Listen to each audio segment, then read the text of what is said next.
روز 20 ایون در دهه 90 حدود توگلک نویایی واسه با اقدام مرکز تشکلی طرز حیاتی سالم در مجموعه طبی اولوی با جلب ساکنان محله همایش معرفتی دایر کرده شد. چورابینی را بازخوان افتتاحی جانشین دیرکتور مرکز تشکلی طرز حیاتی سالم در نویایی واسه عبدالسلام حسنов ابتدا بخشیده مقصد برگزاری این چورابینی را در بلند برداشتن سویه دانش و معرفت عقلی در سمت بهداشت سلامتی آدمان شهر دادند.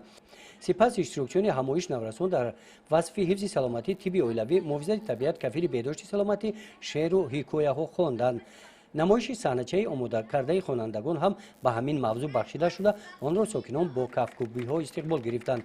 در این چورابینی در موضوع طبی اولوی ویکتورین گذرانده شده اشتراکچیان عاید طبی اولوی ماهیت طبی اولوی سهم طبیبان طبی اولوی در پیشگیری بیماری‌های سیرویتی به سوال‌ها فعالانه جواب دادند. در قسمت جنبسته چورابینی برای اشتراک فعالانه و اشتراکچیان بهترین اعضای مرکز تشکلی طرز حیاتی سالم در همکاری با شریکان رشد تحفه‌های مالی تقدیم کرده شدند. چورابینی با برنامه جالب کنسرتی که از جانب مرکز تشکلی طرز حیاتی سالم آماده کرده شد جنببست گردید.